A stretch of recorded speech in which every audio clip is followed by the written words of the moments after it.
এই জন্য মা বোনেরা, এই জমিনের সর্বপ্রথম যে ফিতনা হয়েছিল, সেই ফিতনাটা ছিল নারীর কারণে হাবিল কাবিলের মাঝে দ্বন্দ্ব।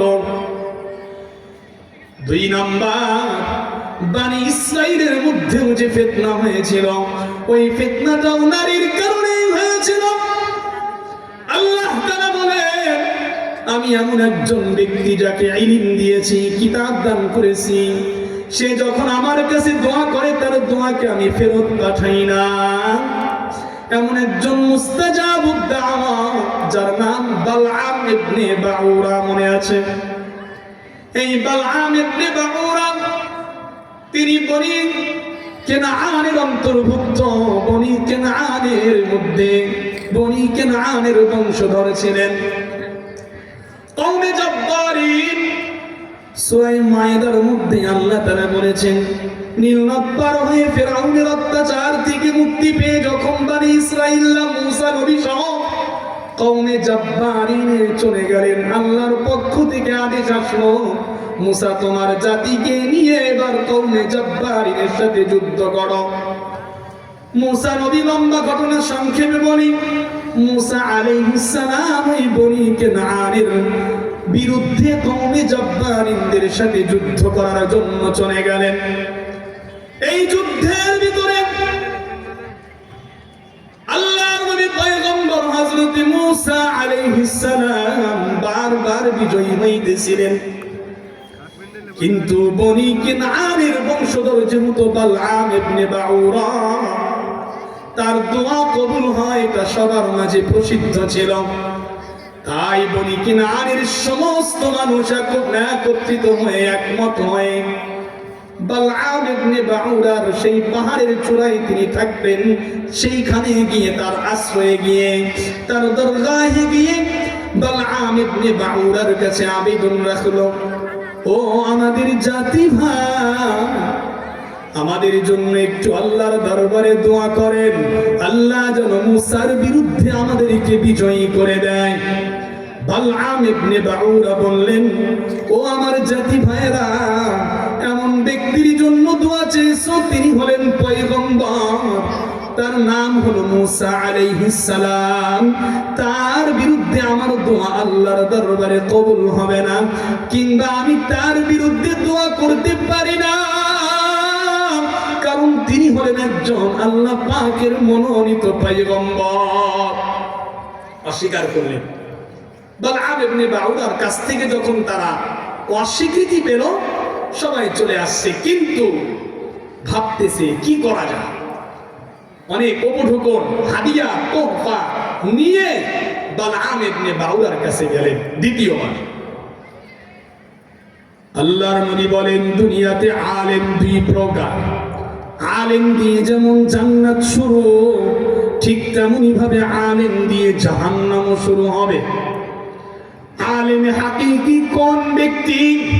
যেই ব্যক্তির কথায় আল্লাহর জন্য হয়, যেই ব্যক্তির অন্তরে দুনিয়ার কোনো লোভ নাই, যেই ব্যক্তির অন্তরে দুনিয়ার কোনো লোভ লালসা নাই, ওই ব্যক্তি, ওই আলেম হলো আলেম হাকিকি।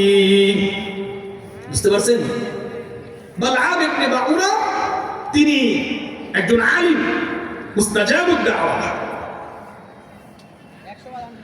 সবাই মিলে যখন বালআম ইবনে বাউরার কাছে গিয়া বালআম ইবনে বাউরার পাশে বসে হাদিয়া পেশ করলো, তোহফা পেশ করলো, বিশাল অঙ্কের অপলোকন।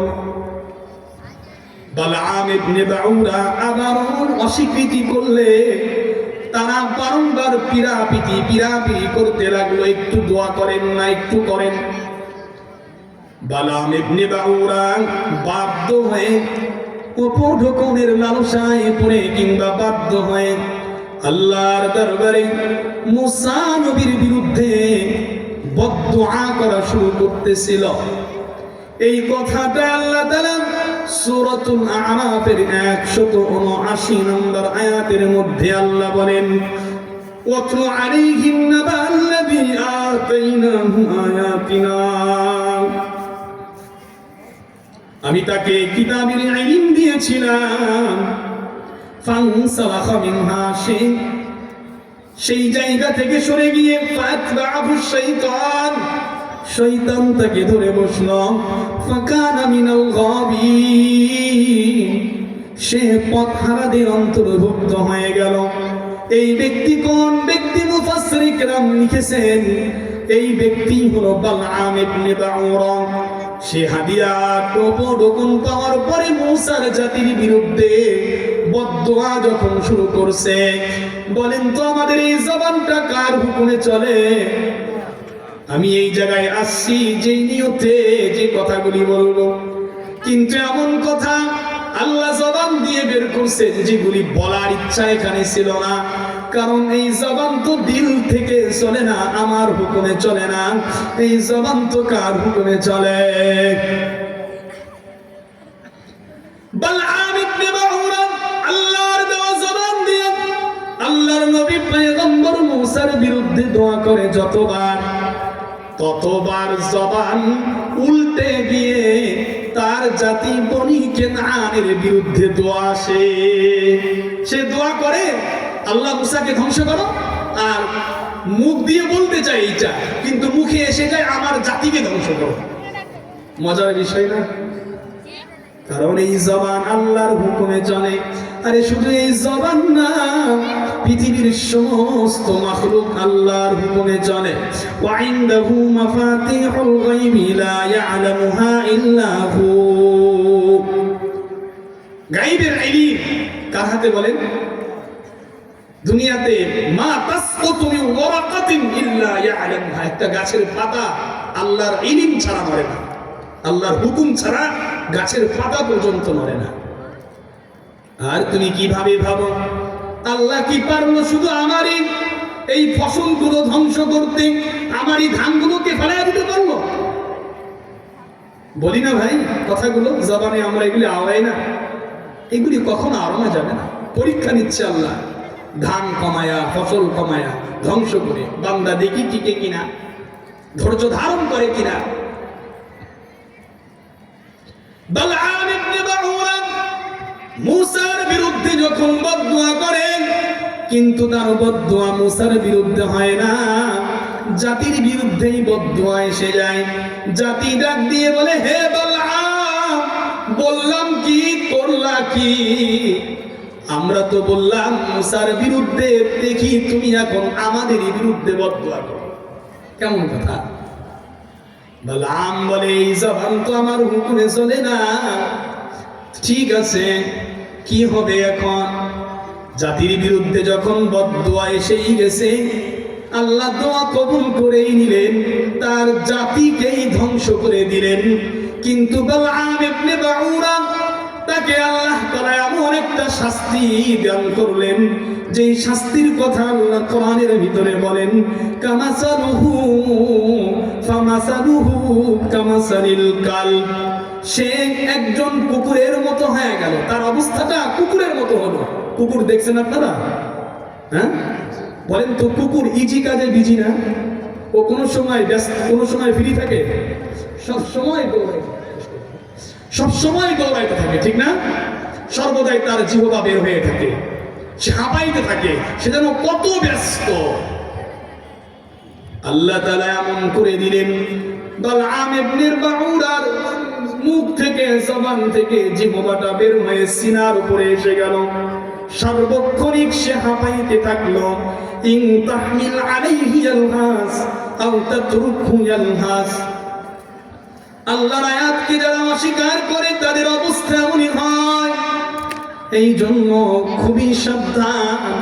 বালআম ইবনে বাউরা বললেন, এ আমার জাতি শোনো, মূসা এবং তার জাতিকে যদি ধ্বংস করতে চাও, একটা কৌশল আমি তোমাদেরকে বলে দিতে পারি। কি এমন কৌশল? বলে, তোমাদের ঘরের নারীদেরকে উলঙ্গ বানায়া, তারে সাজসজ্জা করিয়া সুন্দর করে মূসা এবং তার জাতির সামনে তুমি তোমরা পাঠায়া দাও। তারা যেন সেইখানে গিয়া বিভিন্ন জিনিস বিক্রি করে। তাদেরকে যদি মূসার কোনো ব্যক্তি, কোনো দল মুসার কোন দলের কোন ব্যক্তি তাকে ডাকে, তার ডাকে যেন তারা সাড়া দেয়। যখন তারা জেনায় লিপ্ত হয়ে যাবে, তাদের যখন মেয়েলি ফাংশনে পড়ে যাবে, তখনই আল্লাহর পক্ষ থেকে গজব আসবে। কথা বুঝে আসছে আপনাদের? বুঝতেছেন এই বিষয়টা? এই পয়েন্ট কিন্তু সময় নেই, আর বলা যাচ্ছে না। এই পয়েন্টটাই খেয়াল করেন। আজকের বিশ্বে, পৃথিবীর জমিনে ইহুদি খ্রিস্টানরা মুসলিম জাতিকে বুদ্ধিভিত্তিক লড়াই করে, মুসলিম জাতির সাথে বুদ্ধিভিত্তিক লড়াই করে এমন এক স্মার্টফোন এনে দিল, যার বরকতে নারীর সাথে সহজেই সম্পর্ক হওয়ার একটা সুযোগ হয়ে গেল। সমস্ত যুবক এর আসক্ত হয়ে নারীর ফিতনায় পড়ে যাচ্ছে। কি নেতা, কি খ্যাতা, সব কথা বলেন, ঠিক না? বালাম ইবনে বাউরার পরামর্শে বনি কেনানের নারীদেরকে সুন্দর করে সাজিয়ে গুছিয়ে কওমে মুসার সামনে প্রেরণ করা হলো। সংক্ষেপে বলি, মুসা নবীর জাতির মধ্যে এক দলের এক নেতা তাদের কোন নারীর উপরে আসক্তি হয়ে তাকে ওই যুদ্ধের ভিতরে, তাঁবুর ভিতরে নিয়ে তার সঙ্গে জেনা করলো। ওই নারীর সাথে জেনা করার কারণে, জেনা এমন একটা খারাপ গুণ, আল্লাহর পক্ষ থেকে গজব নেমে আসলো। ওই যুদ্ধের ভিতরে 70,000 বনি ইসরাইলকে দুনিয়া থেকে ধ্বংস করে দেওয়া হলো। জেনা। এটা আমি বলবো, আমরা যেন এই গুনাহ থেকে বাঁচতে পারি। গুনাহের উপরে সবর। 2 নম্বর সবর হলো সবর আলাল ইবাদত। এখন নামাজ পড়বো, কষ্ট হবে না? এই কষ্ট করে ওযু করতে হবে, এর উপরে ধৈর্য ধারণ। 3 নম্বর সবর হলো সবর আলাল বালা। মুসিবত যেগুলি আমাদের উপরে আসে, এই মুসিবতগুলোর উপরে সবর এখতিয়ার করা। আল্লাহ রাব্বুল আলামিন আমাদের সকলকে দুনিয়ার পরীক্ষায় পাস করতে হবে সবরের মাধ্যমে, কবরের পরীক্ষায় পাস করতে হলে রবের ইবাদত করতে হবে, আখিরাতের পরীক্ষায় পাস হতে হলে, আখিরাতের পরীক্ষায় উত্তীর্ণ হতে হলে অবশ্যই আমাদের জীবনের মহামূল্যবান যৌবনকালের এই সময়টিকে যথোপযোগী কাজে, নেক কাজে আমাদেরকে সময় ব্যয় করতে হবে। রাজি আছেন ইনশাআল্লাহ? আল্লাহ রাব্বুল আলামিন আমাদের সকলকে এই সংক্ষিপ্ত আলোচনা বুঝার ও মানার তৌফিক দান করেন। সকলে পড়ি আমিন। ওয়া আখিরু দাওয়ানা আলহামদুলিল্লাহি রাব্বিল আলামিন।